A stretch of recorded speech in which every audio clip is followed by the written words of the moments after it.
اللهم صل على سيدنا محمد يا رب صل وسلم دائما أبدا على حبيبك. نبی نے کیا فرمایا؟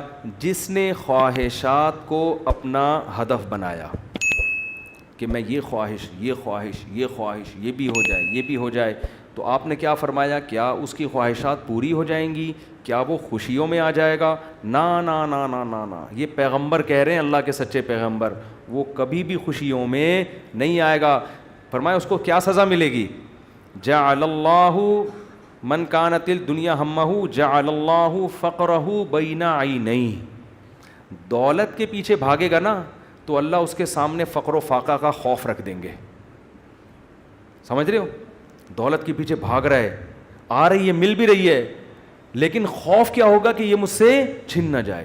اس بات کی ٹینشن، یار یہ ختم نہ ہو جائے، یار یہ چھن نہ جائے، یار کوئی کاروبار کو نقصان نہ ہو جائے. بڑے بڑے کروڑ پتی فیکٹریوں کے مالک آتے ہیں، کہتے ہیں کہ لاشعوری سا خوف ہمیں ستاتا ہے. دنیا کی ہر نعمت ان کے پاس، مگر دماغ میں نا ایک کہہ رہے ہیں ہمیں خود بھی نہیں پتا ہم ڈر کس چیز سے رہے ہیں، لیکن سکون نہیں ہے.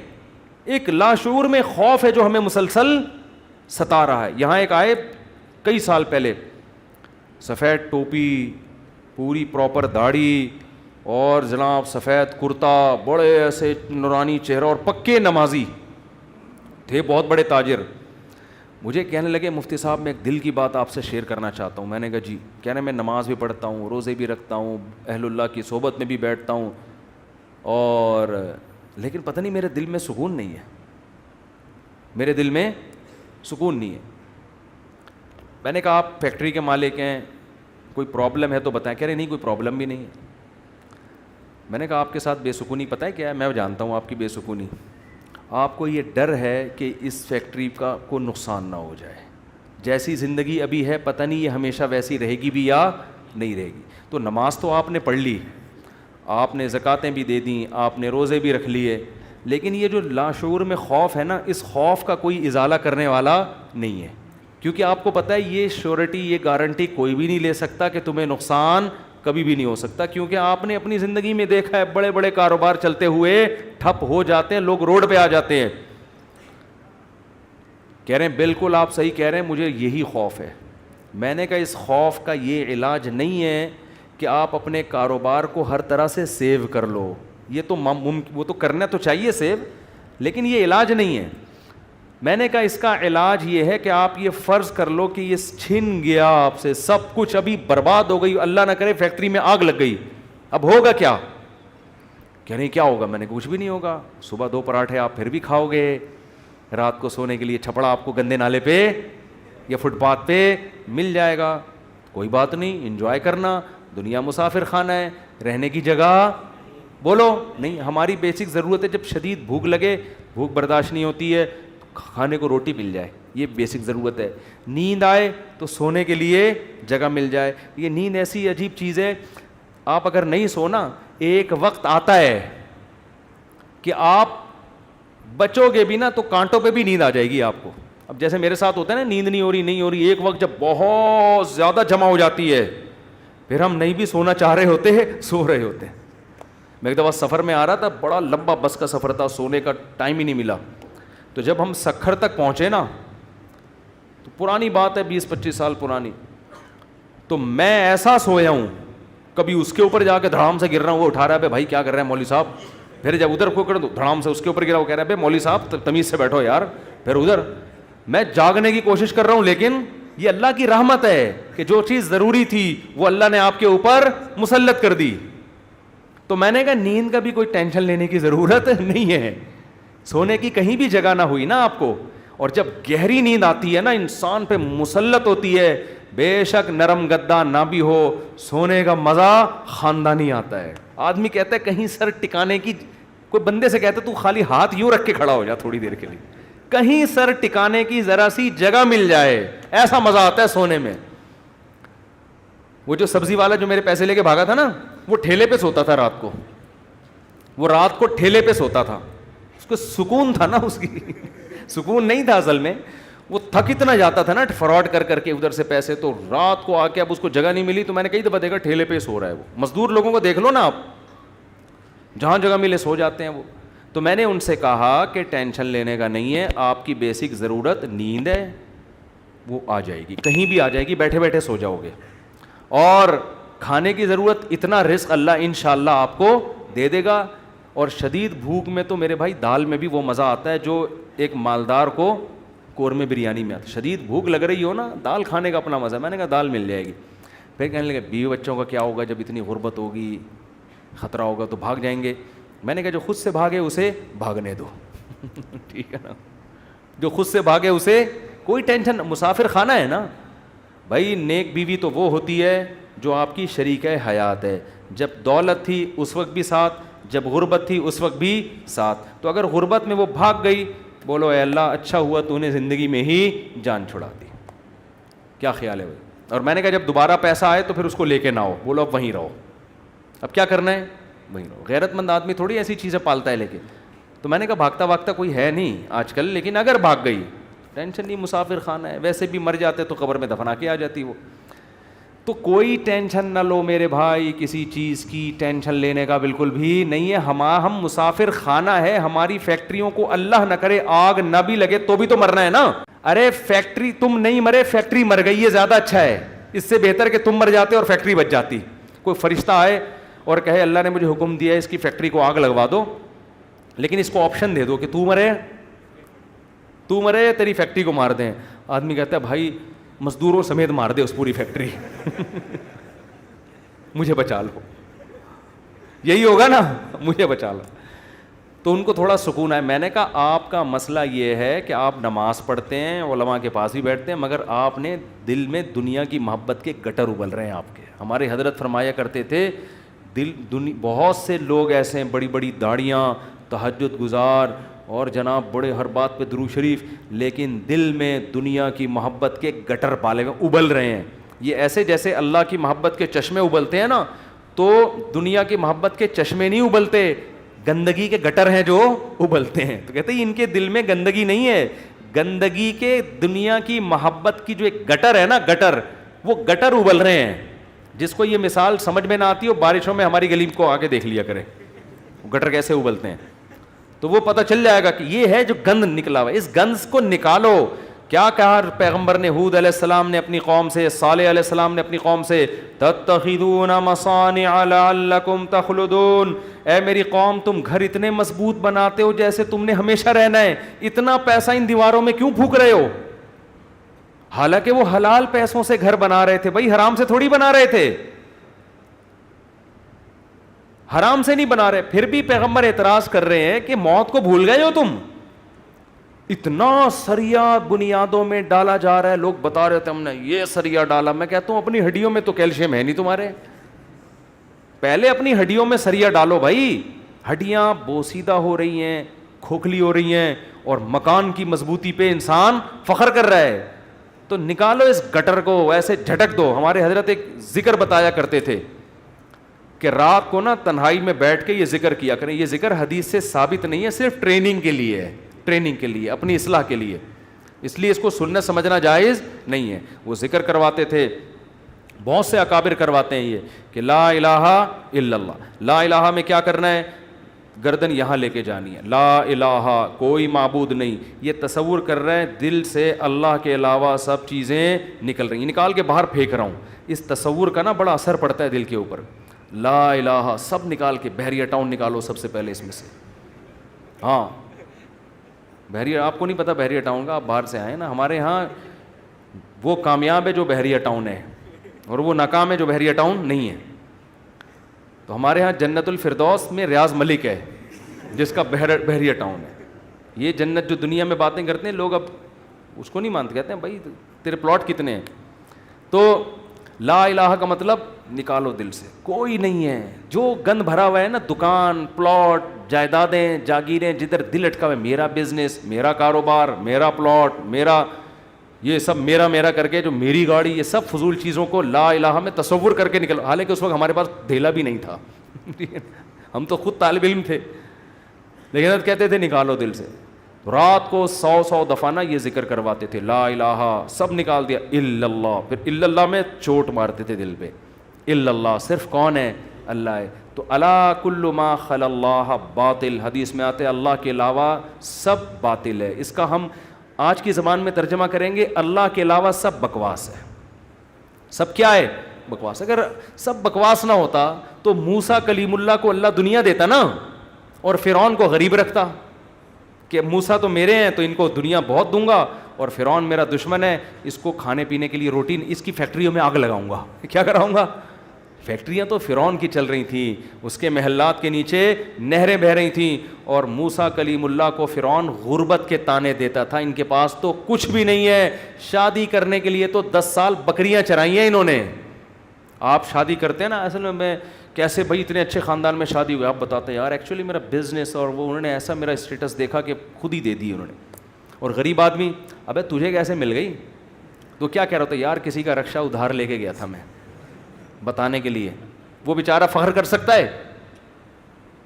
تو فرعون یہ طعنے دیتا ہے موسیٰ علیہ السلام کو کہ ام انا خیر من ھذا الذی ھوا مہین، میرے پاس دولت یہ غریب۔ تو اس سے پتہ چلتا ہے اللہ کے علاوہ اس دنیا میں سب کچھ کیا ہے؟ بکواس۔ ہمارے نبی کچرے کے ڈھیر پہ صحابہ کے ساتھ گئے، ایک مری ہوئی بکری کا بچہ، مری ہوئی بکری کا بچہ نہیں، بکری کا مرا ہوا بچہ، سمجھتے ہو؟ بکری کا مرا ہوا بچہ، مردار ہوتا ہے نا، بو آ رہی ہوتی ہے، پھول پھٹ رہا ہوتا ہے۔ آپ نے صحابہ سے فرمایا کوئی ہے جو اس کو کچھ درہم میں خریدے؟ صحابہ نے کہا یا رسول اللہ اس گند کو کون خریدے گا؟ آپ نے فرمایا اللہ کی نظر میں اس دنیا کی حیثیت اس سے بھی کم ہے۔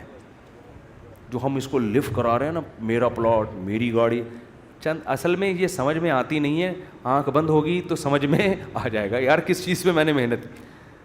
تو دل سے دنیا کی محبت نکالو، اور یہ ذکر تنہائی میں اجتماعی نہ کرے، ایک بدعت نہ بن جائے۔ ہاں لاؤڈ اسپیکر کھول کے بھی مسجدوں میں ہو رہا ہے، ایک ٹوپی ڈرامے شروع ہو جاتے ہیں، ہر چیز کو نا لوگ انٹرٹینمنٹ کا ذریعہ بنا لیتے ہیں۔ اب یہ ذکر میں نے بتا دیا تو اب پتہ چلا مسجدوں میں پروگرام چلیں، آئیے ہمارے یہاں 3:05 پہ ذکر ہوگا، پھر ہاں ہو رونا دھونا کرنا کرانا کچھ بھی نہیں ہوتا۔ تو تنہائی میں بیٹھ کے اگر 100 دفعہ ایسے کر لیں، لا الہ ہلکی آواز کے ساتھ، لا الہ الا اللہ، لا الہ الا اللہ، لا الہ الا اللہ، آپ کئی دن تک کنٹینیو کریں گے، آپ کے دل کی کیفیت بدلنا شروع، پھر آپ کو لگے گا یار لا الہ کوئی نہیں ہے، سب بکواس ہے۔ پھر کوئی آپ سے آ کے کہے گا نا ابے بحریہ ٹاؤن، آپ کہو گے میں تو رات کو 100 دفعہ دل سے یہ بحریہ ٹاؤن نکالا ہے میں نے، تو کس بحریہ ٹاؤن کی بات کر رہا ہے؟ دنیا رکھو ضرور، ایسا نہ ہو کہ پلاٹ ہی بیچ دیں صبح اٹھ کے۔ 3 پلاٹ تھے بحریہ ٹاؤن میں بچوں کے لیے رکھے ہوئے تھے، لا الہ الا بحریہ ٹاؤن نکال کے صبح کا اٹھا کے دے دو کسی کو بس۔ تو اتنا کریں جتنا افورڈ کر سکتے ہیں۔ یہ تو ہمارے نبی نے تو رکھا ہی نہیں نا، لیکن ہمیں حکم ہے، ہم کمزور لوگ ہیں، رکھ لو اگر اللہ نے وسائل دیے ہیں۔ دل نہ لگاؤ، دل لگانے کا کیا مطلب ہے؟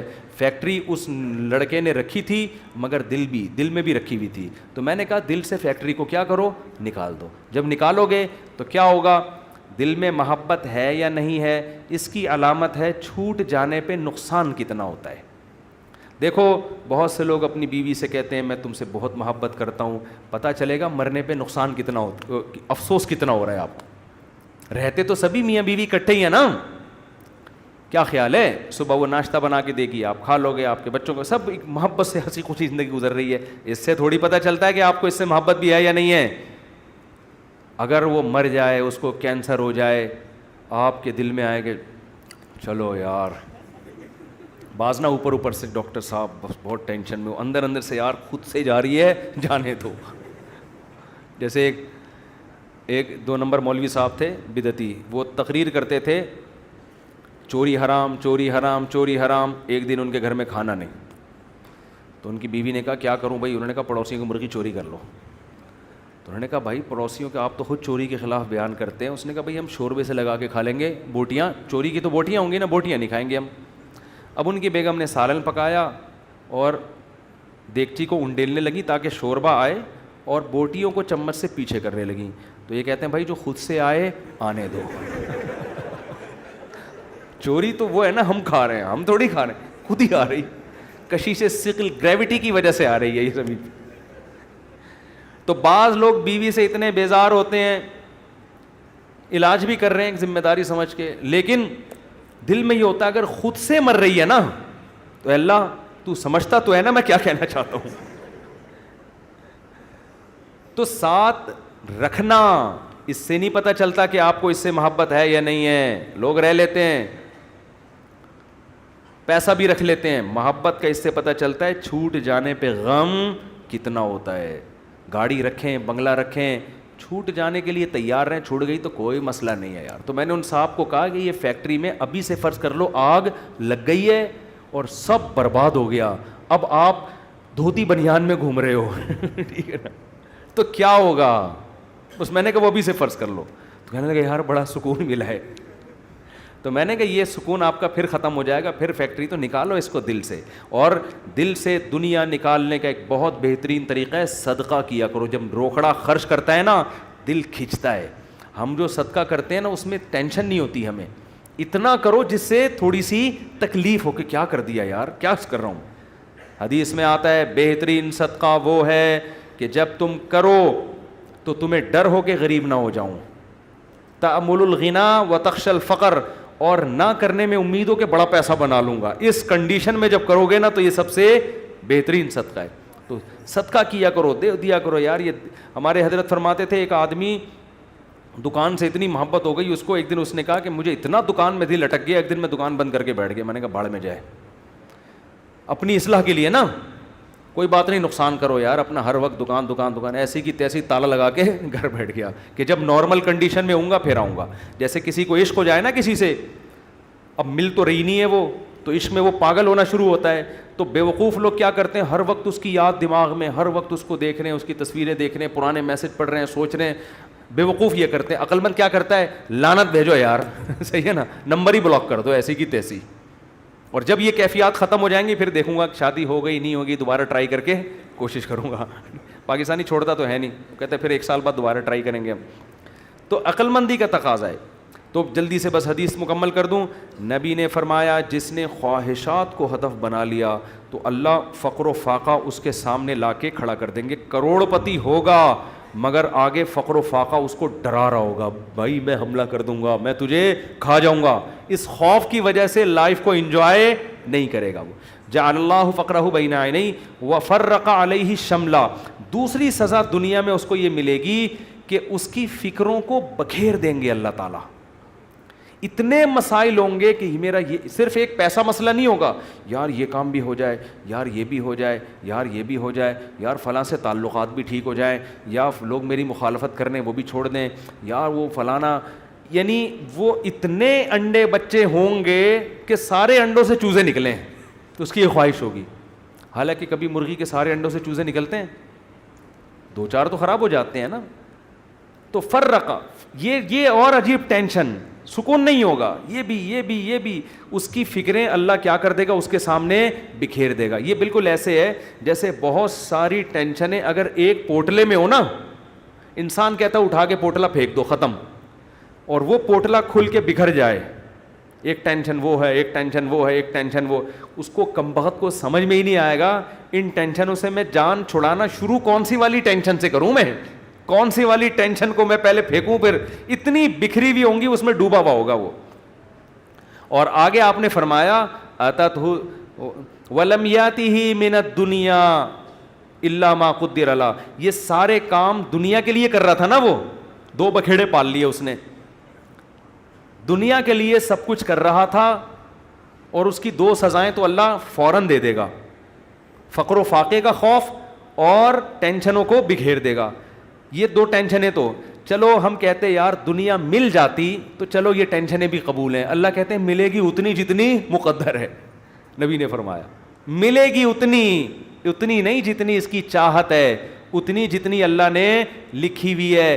اگر یہ زیادہ کی کوشش کرے گا تو ہو سکتا ہے دھیلا بھی نہ ملے, اور ہو سکتا ہے ڈبل مل جائے.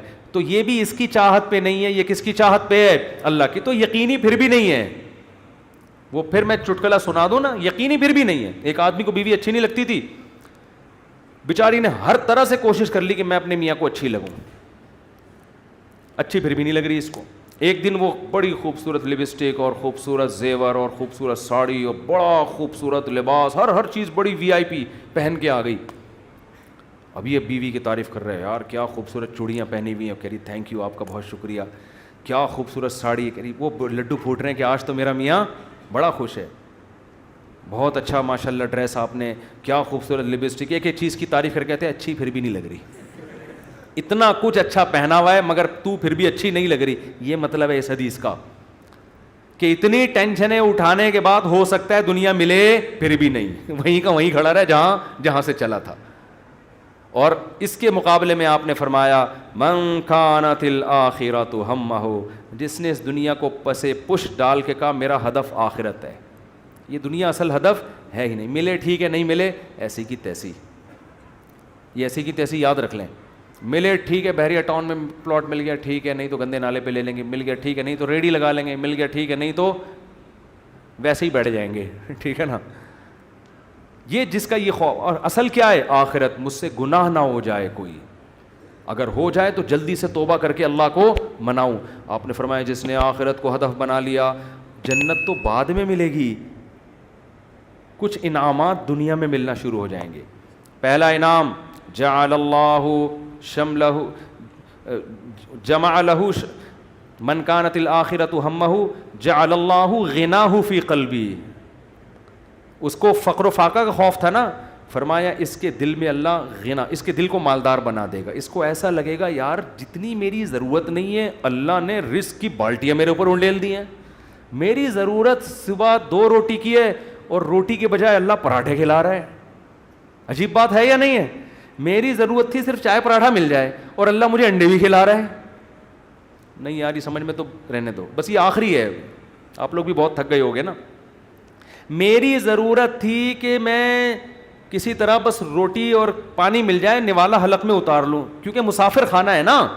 ارے بس میں سفر کر رہے ہو، ٹرین میں سفر کر رہے ہو، شدید بھوک لگ رہی ہے، آدمی کہتا ہے یار 2 نوالے کہیں اسٹیشن سے خرید کے لے آ. آگے پپو کا گھر آنے والا ہے پشاور میں، چاچو کا گھر آنے والا ہے، تو مزے ہی مزے بکرے رکھے ہوئے ہیں وہاں پہ. سفر کی ٹینشن تھوڑی لے گا. پھر کیوں لے گا ٹینشن؟ وہ لوگ کہتے ہیں یہ سیٹ سفر میں تجھے جو ہے نا ٹرین میں بڑی بہترین سیٹ ملی لیکن تیری نہیں ہے، یہ تجھے چھوڑنی پڑے گی. آدمی کا تو کیا مسئلہ ہے یار، میری ہو وسیم بھائی کی ہو، مجھے تو بیٹھنے سے مطلب ہے. تو کہتا ہے گھر میرا ذاتی ہو یا کرائے پر ہو، رہنے سے مطلب ہے. بنایا وسیم بھائی نے کروڑوں روپے کا، 20-25 ہزار کرایہ دے کے میں رہ رہا ہوں، لائف کو انجوائے میں کر رہا ہوں. بیوقوف وہ ہے جس نے بنایا. سمجھ میں آ رہی ہے کہ نہیں آ رہی؟ یار تمہارے پاس اپنی گاڑی نہیں، تم ٹیکسیوں میں جاتے ہو، کوئی بات نہیں یار، ٹیکسی خریدی اس نے، میں 500 روپے دے کے سفر میں کر رہا ہوں. تو میری ضرورت تو نہیں تھی. لوگوں تو پیدل سفر کیے ہیں اتنے لمبے لمبے. موسیٰ علیہ السلام تو مصر سے مدین پیدل گئے ہیں اور ہم یہاں سے صدر پیدل نہیں جا سکتے. تو ہماری ضرورت تھوڑی ہے، لیکن اللہ نے اتنا احسان کیا، گرین بس بنا دی بھائی. امام مہدی کے آنے سے پہلے کراچی میں گرین بس چل پڑی. سبحان اللہ. جس کراچی میں گٹروں کے ڈھکن نہیں ہیں اس پر اللہ نے اتنا انعام کیا، گرین بس چل رہی ہے. اور کچھ لوگ تو ہمارے ایسے ہیں 50 روپے دیکھ کر صبح سے لے کے رات تک ایئر کنڈیشن کے چکر میں بیٹھ گئے، وہ کہ گھر میں گرمی لگ رہی ہے تو 50 روپے دو اور اے سی میں لائف کو کیا کرو، انجوائے کرو. ایسے بھی لوگ ہیں. وہ سنا ہے پھر انہوں نے کوئی قانون چینج کیا. شروع میں ایسا آیا تھا کہ 50 روپے تو بیٹھے رہو کوئی نہیں پوچھے گا، تو لوگ صبح فجر کے بعد جا کے بیٹھ گئے کھانا وانا لے کے، رات کو اتر کے گھر آ گئے. انہوں نے کہا سارا دن آج ٹھنڈک میں ہم نے گزارا ہے. ٹھیک ہے نا. تو نبی نے فرمایا جعل اللہ غناہ فی قلبی، اللہ اس کے دل میں غنا. تبھی تو میں نے بعض غریبوں کو بڑی پرسکون لائف میں دیکھا ہے. ایک غریب کے 10-15 بچے تھے، میاں بیوی اور پھر ماں باپ بھی اسی کے ساتھ، اور وہ موسمبیاں بیچتا تھا ٹھیلے پہ. میں نے کہا یار کیسے اس موسمبی میں کھلا لیتے ہو سب کو؟ کہہ رہے یار اللہ کا دیا بڑا فضل ہے، صبح کھانا بھی پکتا ہے، آٹا بھی، دوپہر کا کھانا بھی، رات کا کھانا بھی، اسی میں کھاتے ہیں، رات کو سوتے ہیں. اللہ کا فضل ہے، کرایہ بھی نکل آتا ہے گھر کا. تو میں نے کہا یہ دیکھو، ایک وہ فیکٹری والا ہے جو کہہ رہے ہیں لاشعور میں کیا ہے، مجھے خوف ہے. خوف کیوں؟ جب آخرت اصل بنا لی تو پھر انسان کو جتنا ملے گا اس سے وہ سمجھتا ہے مجھے میری مسافر کو اتنے کی ضرورت نہیں ہوتی. اے اللہ تو مجھے میری ضرورت سے بہت زیادہ دے رہا ہے، مجھے ضرورت اتنے کی نہیں ہے. سمجھتے ہو؟ بلکہ اگر گاڑی نہیں بھی ہوگی کہے گا اللہ تو نے پاؤں سے معذور لوگ پیدا کیے ہیں، میری دونوں ٹانگیں سلامت ہیں جو کانپ بھی نہیں رہی ہیں. بعض لوگوں کی ٹانگیں کانپ رہی ہیں نا، تو میری دونوں ٹانگیں سلامت ہیں. یہ بڑی فضیلت کی بات ہے. تو ہر چیز پہ کیا رہے گا وہ خوش. ہم اب دیکھو یہ باتیں جب انسان کسی کی زندگی میں دیکھتا ہے نا پھر سمجھ میں آتی ہیں. اس لیے کہتے ہیں بزرگوں کی صحبت بہت ضروری ہے. ہم نے یہ چیزیں اپنے شیخ میں دیکھی ہیں. انتہائی غربت میں بھی کہتے تھے اللہ نے اتنے انعامات کیے ہیں کہ مجھے شرم آتی ہے کہ اللہ تیرے احسانات کا ہم کچھ بھی تو بدلہ نہیں دیا نا. حالانکہ کیا تھا ہمارے شیخ کے پاس کوئی اپنی پراپرٹی نہیں، کرائے کے گھر پہ ساری زندگی گزاری، اور دل سے کہہ رہے ہوتے تھے اللہ. اور کبھی کوئی پریشانیاں ماضی کے بیان بھی کرتے نا تو وہ کہتے میں صرف آپ کو سبق دینے کے لیے بتا رہا ہوں، ورنہ وہ بیان کرتے ہوئے مجھے شرم اتنی آ رہی ہے کہ اللہ کہے گا 2-4 پریشانیاں میں نے تجھے زندگی میں کیا دی اور تو لوگوں کے سامنے گاتا پھر رہا ہے. شرم آتی تھی ان کو. ہمارے یہاں زندہ رہنے کا کتنا شوق ہے نا لوگوں کو، بڑی عمر. حضرت کہتے جب میں 63 سال کا ہو گیا تو مجھے تو اب شرم آنے لگی، یار میں ابھی بھی میں زندہ ہوں، کتنے لوگ دنیا سے چلے گئے. اب ایسا نہ ہو کسی بوڑھے کو جا کے آپ کہیں کہ آپ کو شرم آنی چاہیے، یہ تو بھائی بدتمیزی کی بات ہوگی. بوڑھوں کے لیے دعا کریں اللہ ان کو اور زیادہ لمبی عمر دے، کیونکہ جب آپ 63 کے ہوگے آپ کو شرم ورم نہیں آئے گی. آپ کہوگے یار کسی طرح بچ جاؤں میں، اور کوشش بھی کرو ان کو بچانے کی. کیونکہ بعض بیوقوف ہوتے ہیں.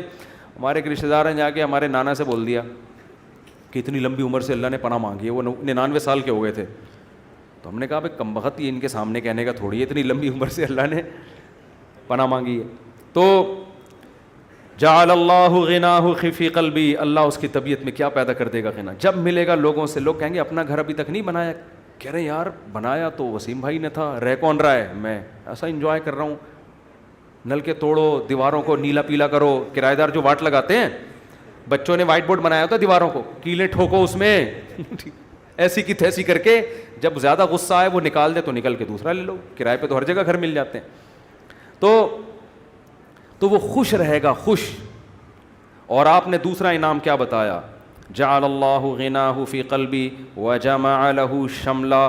ساری ٹینشنیں اللہ جمع کر کے ایک پوٹلے میں بند کر دیں گے. اس کو بتا دیں گے تیری یہ 2-4 ٹینشنیں، اس سے زیادہ دنیا کے غم بھی اس کے 2-4 ہی ہوں گے، اس سے زیادہ نہیں ہوں گے. ایک کمارے کو غم ہوگا جو میرا بیان سنتا ہے میری شادی ہو جائے، بس ٹوٹل غم، ٹوٹل پوٹلے میں یہ 2-4 ہی غم ہیں اس کے. دنیا دار آدمی کے غم ایک تو بہت بڑا پوٹلا ہے اور وہ بھی کیا ہے، بکھرا ہوا ہے. اور اس کے 2-4 اگر ہوں گی بھی تو وہ ایک پوٹلے میں جمع لہو، اللہ اس کو کیا کر دے گا، جمع. یار بس ابا بیمار ہیں اور کوئی خواہش نہیں ہے، ابا ٹھیک ہو جائیں. خواہشات کیا ہو جاتی ہیں، محدود. زیادہ لمبی چوڑی خواہشات ہیں ہی نہیں دنیا میں، مسافر خانہ ہے بھائی. وجمع له شملا. اور آپ نے فرمایا وآتته الدنیا وہی راغمہ. پہلے والے کی حالت کیا تھی، سب کچھ کر لیا اچھی پھر بھی نہیں لگ رہی، وہی تھا نا، ملا پھر بھی نہیں. فرمایا اس کے پیچھے دنیا آئے گی ناک رگڑتے ہوئے ذلیل ہو کے آئے گی، یہ دنیا کو لفٹ نہیں کرائے گا. اس حدیث کا مطلب سمجھنا ہے نا. اہل اللہ کی زندگیاں دیکھو، ہم نے دیکھی ہیں. ایسے رزق کے دروازے کھلتے تھے ان کو. ہمارے حضرت کے پاس جب نوٹوں کی گڈیاں آتی تھی نا، جب رزق کے دروازے کھلے حضرت سے گنا نہیں جاتا تھا، کیونکہ حضرت کا ٹائم بڑا قیمتی تھا. گنتے تھے یار یہ کیا مسئلہ ہے یار، کئی دفعہ نا 2-2 3-3 نوٹ گن لیتے تھے، پھر کہتے تھے بس وہ دے دینا جتنے بھی ہیں. اور آپ کے پاس آئے بیٹھ کے یوں کر کے نا 6 دفعہ تھوک لگا کے یار یہ پھر لائٹ میں دیکھ رہا ہے.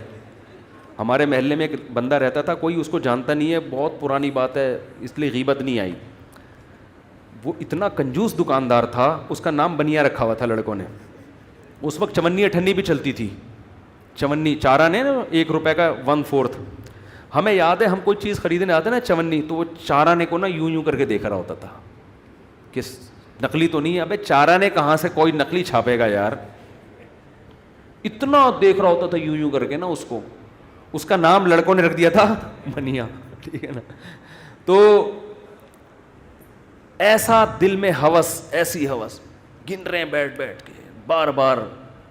تو ہم نے دیکھا ہے، تو نبی نے فرمایا آتتہ الدنیا، دنیا اس کے پاس آئے گی اور یہ استغنا کے ساتھ. وہی راغمہ، یہ دنیا کے پیچھے ناک نہیں رگڑے گا، دنیا اس کے پیچھے ناک رگڑے گی، ذلیل ہو کے آئے گی اس کے پاس. اور یہ لفٹ نہیں کرائے گا، محبت نہیں دے گا اس کو. اکرام تو کر لے گا، عزت تو دے گا کہ بھئی آ رہی ہے آنے دو. محبت نہیں کرے گا اس سے، وہ بھائی ہم فنا چیزوں سے دل نہیں لگاتے. پلاٹ مل گیا ہے بحریہ ٹاؤن میں، اچھی بات ہے ماشاء اللہ. نہیں ملا کوئی بات نہیں، اور مل گیا زیادہ تھوڑی دل لگانا ہے اس کو لفٹ تھوڑی کرانی ہے زیادہ. ہر وقت اسی پر آپ کو پتہ ہے میرے 3 پلاٹ ہیں بحریہ ٹاؤن میں، آپ کو پتہ ہے میرا گھر بن گیا ہے، آپ کو پتہ ہے یہ ہے، آپ کو پتہ ہے وہ ہے، ہر وقت پاگلوں کی طرح چیخ رہے ہوتے ہیں. تو اس لیے دل کا سکون چاہتے ہو تو اس دنیا کو دل سے جھٹک کے نکال دو، ایسی کی تیسی. صحیح ہے. اور ہدف کس کو بناؤ؟ آخرت کو. اور اس میں یہی ہے گناہوں سے بچو بھائی. اللہ تعالی ہم سب کو سمجھنے کی، عمل کرنے کی توفیق عطا فرمائے. مجھ سے مسافہ نہ فرمائے، لوگ بہت زیادہ ہو جاتے ہیں. اچھا بھائی، صدقہ فطر کس شخص کو دینا بہتر ہے؟ غریب آدمی کو. اگر کسی شخص کی سیلری کم ہونے کی وجہ سے آج کل کے حساب سے ضرورت پوری نہیں ہوتی، اگر اس کے پاس 70-80 ہزار روپے جمع نہیں ہوئے ہیں، سونا چاندی بھی نہیں ہے، کوئی الگ سے پراپرٹی بھی نہیں ہے، تو اس کو صدقہ فطر دے سکتے ہیں. پبلک لیجنڈ ادارے پر، کمپنی پر حکومت کی طرف سے لازم ہوتا ہے کہ اپنے مالی بہت لمبا سوال ہے. اتنا لمبا سوال اب میں یہاں پڑھوں گا لوگ ٹینشن میں آ جائیں گے بعد میں. کن وجوہات کی بنا پر عورت اپنے شوہر سے ڈیورس لے سکتی ہے؟ اگر عورت کے لیے اپنے شوہر کے ساتھ رہنا کسی معقول وجہ سے ناممکن ہو گیا ہے، معقول وجہ سے، معقول وجہ یہ نہیں کہ کہیں کوئی اور اچھا لگ رہا ہے یا یہ کہ آمدن کم ہو گئی. معقول کا مطلب یہ ہوتا ہے کہ کوئی اتنے اخلاق شوہر کے خراب ہو گئے ہیں کہ اب گزارا، بعض میاں بات بات پہ فحش گالیاں دینا شروع کر دیتے ہیں. تو اور ایسی وہ عورت خود فیصلہ کرے گی کہ اللہ کی حدود پہ قائم رہنا میرے لیے ممکن نہیں ہے، ڈپریشن میں جا رہی ہے. تو ایسی صورت میں اگر وہ طلاق کا مطالبہ کر لے تو جائز ہے. باقی طلاق ہوگی اس وقت تک نہیں جب تک شوہر دے گا نہیں. یہ کورٹ نہیں کر سکتی یہ کام. کورٹ کی ڈیورس ہے نا، یہ ڈیورس پہ میں کئی بار بیان کر چکا ہوں. آج کل جو عدالتوں میں خلا کی ڈگریاں دی جا رہی ہیں ان میں 90% کالعدم ہے. کچھ کیسز ایسے ہوتے ہیں جن میں وہ ڈگری معتبر ہوتی ہے. تو کورٹ سے جب بھی کوئی خلا کی ڈگری لے گا پہلے اس کو مفتیوں سے پوچھے گا کہ یہ خلا صحیح ہوا ہے کہ نہیں ہوا. اچھا بھائی، اگر کورٹ کی طرف سے بیوی کو طلاق ملے گا تو بیوی شوہر کے نکاح میں نہیں رہتی ہے.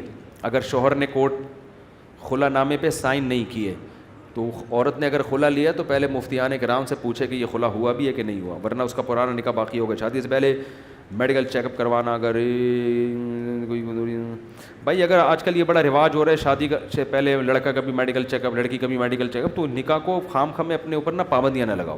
اگر پہلے سے خطرہ ہو کسی کے بارے میں، خاندانی مسئلہ چلا آ رہا ہے، پھر تو ٹھیک ہے. لیکن نارمل اس میں اللہ پہ توکل کرنا چاہیے، اللہ پہ اعتماد کرنا چاہیے. تو کوئی اگر فیملی کا کوئی ہسٹری ہے پہلے سے پتہ ہے تو پھر تو ٹھیک ہے، پھر تو احتیاط کریں، ورنہ نارملی یہ کام نہ کریں. بینک کے ملازمین کی تنخواہ سود سے پاک ہوتی ہے؟ یعنی بینک کے ملازم کی تنخواہ تو سود سے پاک ہوتی ہے، مگر پھر بھی ہوتی اس لیے حرام ہے کہ سودی کام کو لکھنا، اس پہ گواہ بننا، یہ ناجائز ہے. اس ناجائز کام کے بدلے میں تنخواہ دی جا رہی ہے اس کو. مثال کے طور پر آپ نے کہا فلاں کی چیز اٹھا کے لے آؤ، اس کے بدلے میں تمہیں اپنی حق حلال کی آمدن سے 50 روپے دوں گا. تو آپ دے تو حق حلال سے رہے ہو، لیکن جس کام کے بدلے میں دے رہے ہو وہ کام کیا ہے؟ ٹھیک نہیں ہے، تو اس کے لیے وہ حرام ہوگی. تو بینک میں جو سودی بینک میں جو لوگ جاب کرتے ہیں اور سود میں انوالو بھی ہوتے ہیں، ان کی آمدن کو سودی نہیں کہیں گے، حرام کہیں گے. سمجھتے ہو؟ اچھا بھائی، بینک میں کام کرنے والا مسجد یا فلاحی اداروں میں چندہ ادا کرے تو اس کو نہیں چاہیے کہ چندہ دے اگر سودی بینک میں ہے. میرے بھائی، چوتھی شادی کا کیا مطلب؟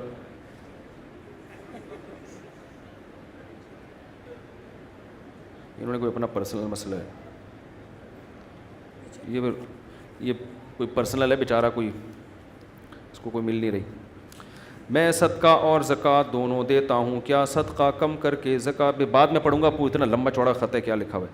کیا صدقہ کم کر کے زکوٰۃ دے دیا کروں؟ جی ہاں، صدقے میں زکوٰۃ کی نیت کر لیں احتیاطاً، تاکہ کوئی کمی بیشی ہوئی ہو تو وہ پوری ہو جائے. فطرہ دوبارہ دینا ہے، پہلے کشمش سے کم دیا تھا، کشمش سے دیا تھا، اب کسی اور چیز سے دے دوں؟ سبحان اللہ، 6 دفعہ دے دیں آپ. 1 دفعہ دینا فرض ہے، باقی دیتے چلے جائیں. ہر مہینے میں صدقہ نکالتا ہوں، کیا یہ صدقہ ان مدرسے کے محتمم کو بھی دے سکتا ہوں جن سے مجھے دنیاوی فائدہ بھی ہو؟ بھئی ایسی جگہ جائیں جہاں دنیاوی مفاد نہ ہو تاکہ ثواب بالکل خالص رہے. مدارس کو دیا کریں زکوٰۃ, جو صحیح مدرسے ہیں. میری 5 بیٹی اور 1 بیٹا ہے, دعا کریں اللہ ان کے نصیب اچھے رہے اور صحت میں. دل سے دعا ہے جی. میری 2 ماں کا, بھائی ہمارے یہ بھانجے ہیں نا, ان کے چچا انور صاحب, چچا نہیں ان کے ابو کے چچا انور صاحب ماڑی پور میں, ہماری بھی بڑی دوستی تھی, ان کا بھی انتقال ہو گیا, ان کے لیے بھی خصوصی دعا کریں اللہ مغفرت فرمائے. میرا 2 ماہ کا بھتیجا بیمار ہے, رات بھر روتا ہے, دعا کریں اللہ تعالیٰ شفا دے. دل سے دعا ہے جی. دیکھو مائیں کو بچے جب تنگ کرتے ہیں نا, روتے ہیں, ٹینشن دیتے ہیں, تو ماں مایوس نہ ہوا کرے, اس پہ بہت اجر ملتا ہے. مسلمان ماں جب بچہ پالتی ہے نا تو اپنی اولاد سمجھ کے تو پالے, اللہ کی مخلوق سمجھ کے پالے. علماء کہتے ہیں ایک ایک قطرہ جو دودھ پلاتی ہے نا ماں, ہر گھونٹ پہ اللہ ماں کو نیکیاں دیتا ہے, ہر گھونٹ پہ. حالت حمل میں عورت کی موت ہو جائے تو یہ شہادت ہے. کیوں؟ اس نے اللہ کی مخلوق کو پیٹ میں اٹھایا تھا جننے کے لیے, اور یہ اس کی موت کا ذریعہ بنی. تو ہمارے نبی نے تو اس پہ بڑے فضائل سنائے ہیں. آج عورتیں مصیبت پیدا ہو گیا, کم بخت اور کم ٹینشن تھی, ایک عذاب بھی, اور پھر منع کے ابا کو ڈانٹ رہی ہوتی ہیں. ایک پہلے ٹینشن کم تھی, جو ایک عذاب پھلتر کی طرح لگا دیا, اس کو پکڑا نہیں ہے, پکڑ اس کو. اور پھر بچوں کو ڈائلاگ, تیرے منہ توڑ دوں, تیرے دانت توڑ دوں, اللہ کرے تیری زبان کاٹ دوں میں, ایسے کہہ رہی ہوتی ہیں نا. اللہ کرتا ہے, میرا دل چاہتا ہے کہ تیری زبان کاٹ دوں میں, تیرا گلا دبا کے تجھے مار دوں. پھر بچہ, پھر لگائیں گے تھپڑ, وہ اور چیخے گا, پھر اور تھپڑ لگائیں گے اور چیخے گا, پھر کہیں گے کم بخت رک تو رہا ہی نہیں ہے. پھر کوشش کریں گی پیار کرنے کی, اس طرح چپ ہو جا. تو بچے ہوتے ہیں غیر مقلد, حقیقت ہے. وہ کیا کہتے ہیں, دلیل سمجھنے کی طاقت ہوتی نہیں ہے, اور مانگتے کیا ہیں, دلیل. ان کو آپ شرافت سے کوئی بات سمجھاؤ, ان کی کھوپڑی میں نہیں آتی. وہ بس وہی ہے کہ ہمارے حضرت فرمایا کرتے تھے کہ انسان شروع میں غیر مقلد ہوتے ہیں, بچہ جب ہوتا ہے پھر وہ دیوبندی بنتا ہے جب بڑا ہوتا ہے. دیوبندی میں یہ ہوتا ہے کہ ہاں بھائی ہمیں تو اللہ نے علم نہیں دیا, لیکن تھوڑا اس میں یہ کرنٹ ہوتا ہے کہ بھئی ہم ایسا مقلد بھی نہیں بننا کہ بس جو مرضی بولتا رہے, ایسے بدعتوں میں بھی نہیں آنا. پھر جب عمر زیادہ ہوتی ہے تو پھر وہ براڈ مائنڈ, اب سب ٹھیک ہے جانے دو یار, تو وہ کیا بن جاتا ہے, وہ بریلوی بن جاتا ہے. پھر کہتا ہے یار یہ بھی 40واں بھی ٹھیک ہے, 30واں بھی ٹھیک ہے. یعنی وقت کے ساتھ ساتھ نا اس کا ظرف تو کرنٹ کم ہونا شروع ہوتا ہے اور ظرف بڑا ہونا. وہ پھر کہتا ہے جوڑ پیدا کرو یار, وہ بھی ٹھیک ہے اور یہ بھی ٹھیک. شروع میں کرنٹ بہت ہوتا ہے. تو بچے بھی ایسے ہی ہوتے ہیں, مانتے نہیں کسی کی بات. تو ماؤں کو چاہیے, یہ جو بچوں کی ٹینشن ہے یہ ثواب کی چیز ہے, اللہ آپ کے گناہ معاف کر رہا ہے. بچے نمازوں میں تنگ کرتے ہیں, نماز نہیں پڑھنے دیتے. مجھے یاد ہے ہماری چھوٹی بچی, ہم نے افطاری کا دسترخوان لگایا, میرے گھر والوں نے پورا دسترخوان بچھا کے شربت مربت لا کے پورا تمیز سے, بچی اس میں فروٹ چاٹ میں بیٹھ گئی. وہ چھوٹی بچی تھی, وہ دیکھ نہیں رہی کہ پیچھے, وہ سمجھ رہی کرسی ہے.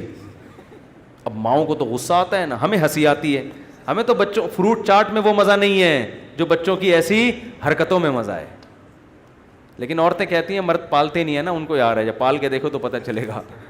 تو لیکن جو ٹینشن بچے دیتے ہیں بھائی, اس ٹینشن میں ثواب ملتا ہے, گناہ معاف ہوتے ہیں. نماز میں تنگ کر رہے ہیں, پڑھتے رہے نماز, ان کو گھومنے دیں دائیں بائیں, جو مرضی کر رہے ہیں کرنے دیں. تو چھوٹے کل ہماری وہ چھوٹی بچی نہیں چھٹانکی, جس کی میں نے زیارت کرائی تھی, اذان ہوئی فجر کی, ایک دم اس نے ہاتھ اٹھا لیا نا, ایسا اچھا لگ رہا ہوتا ہے. پھر اس نے دیکھا بھائی سب دوپٹہ لے لیتے ہیں, تو سر پہ ہاتھ رکھ لیا اس نے, ایسے ہاتھ رکھ لیا یوں. تو بچوں کو تو جو بڑوں کو دیکھتے ہیں وہ کرتے ہیں. تو یہی تو بچوں کی رونق ہے گھر کے اندر. تو عورتوں کو چاہیے ان بچوں کو ثواب سمجھ کے پالا کریں. اس پہ حضرت مریم نے حضرت عیسیٰ کو پالا تھا نا, کیسا اللہ نے ان کا قرآن میں تذکرہ کیا ہے. اگر وہ کہتی ہیں اللہ نہیں مجھے نہیں چاہیے اولاد, تو نے بغیر شوہر کے بھی دے دی پھر بھی نہیں چاہیے مجھے. ایکچولی جیسے آج کل عورتیں کر رہی ہوتی ہیں, اصل میں یہ بچے اور یہ ہسبینڈ یہ پرانے, ایکچولی ایجوکیشن پہلے کمپلیٹ ہو جائے, پھر ہم نے کنٹری کے لیے پھر یہ کرنا ہے, پھر ہم نے یہ کرنا ہے, پھر میں ایجوکیشن کے لیے یورپ جاؤں گی, پھر میں امریکہ جاؤں گی, پھر میں وہاں یہ کروں گی, پھر وہاں کروں گی, سب کچھ کر لیا. اب مجھے فون کرتی ہیں کوئی رشتہ ہی نہیں کر رہا. میں کہتا ہوں بھائی جب آپ کی شادی کی عمر تھی تو آپ نے قوم کے لیے قربانیاں دیں, اب قوم آپ سے شادی کی قربانی نہیں دے گی, کیونکہ قوم کو بیوی چاہیے, کسی کی نانی. بولو, مجھے اچھا نہیں لگ رہا یہ جملہ کہنا, لیکن خواتین کو غیرت دلانے کے لیے, میں کسی کا مذاق نہیں اڑا رہا, لیکن غیرت دلانے کے لیے اب بیچاری کسی کی عمر زیادہ ہو گئی ہے تو بھی کر لینی چاہیے شادی اس سے, لیکن لڑکے کہاں کرتے ہیں. مرد سب سے پہلے بیوی میں عورت میں اٹریکشن دیکھتا ہے, کہہ رہا ہے ایجوکیشن بھی ہے وہ دوسرے درجے میں, اور یہ اس کو حق بھی ہے, اس کو اللہ نے منع تھوڑی کیا ہے. وہ کہے گا یار میں ڈاکٹر سے کروں اور وہ اس عمر میں مجھ سے اتنی بڑی ہو, وہ تو میں نے ڈاکٹر کوئی مارکیٹ میں کم تھوڑی ہے, علاج کرانا ہوگا پڑوس میں چلے جاؤں گا کلینک میں. لیکن میڈیا یہ بات عورتوں کو سمجھا نہیں رہا ہے کہ لڑکی کے لیے سب سے پہلے اس کا گھر بسانے کی فکر کرو, ایجوکیشن بھی کراؤ مگر وہ اس کے بعد ہے. تو یہی مسئلہ ہو رہا ہے آج کل. مغرب افطار کے 10 منٹ بعد ہوتی ہے. کیا آپ صلی اللہ علیہ وسلم صحابہ کرام میں بھی یہ عمل تھا؟ ہم نے سنا ہے کہ جو لوگ مکروہ ہو جاتی ہے. بھائی ایسا ہی ہوتا تھا. اب ظاہر ہے کچھ افطار نبی صلی اللہ علیہ وسلم نے حکم تو نہیں دیا نا کہ فوراً ایک کھجور کھاتے ہی نماز پڑھ لو, تو سہولت ہے. اس میں 2 طریقے ہو سکتے ہیں, یا تو ایک کھجور سے افطار ہو اور فوراً مغرب کی نماز ہو, پھر جا کے آپ کھانا کھا لیں. بعض علاقوں میں یہ طریقہ رائج ہے, بعض گاؤں دیہاتوں میں ہم نے دیکھا ہے مسجد میں ہی لوگ آتے ہیں, کھجور کھایا, نماز پڑھے اور پتلی گلی سے نکل لیے. اور دوسرا طریقہ پھر یہ ہے کہ افطار میں تھوڑا ٹائم دیا جائے, کیونکہ کرتے ہی نہ ادھر کا رہتا ہے نہ ادھر کا رہتا ہے یاد. 5 منٹ کا ٹائم دیا, 2 نوالے لیے اور ایسے دسترخوان کو نا حسرت سے دیکھتا ہوا جا رہا ہوتا ہے کہ یار کیا کر رہی ہے میرے ساتھ نا ظلم. تو اس چکر میں لوگ جماعت کی نمازیں چھوڑ دیتے ہیں. تو 10-15 منٹ میں کمر سیدھی ہو جاتی ہے انسان کی, یہ فائدہ ہوتا ہے اس کو.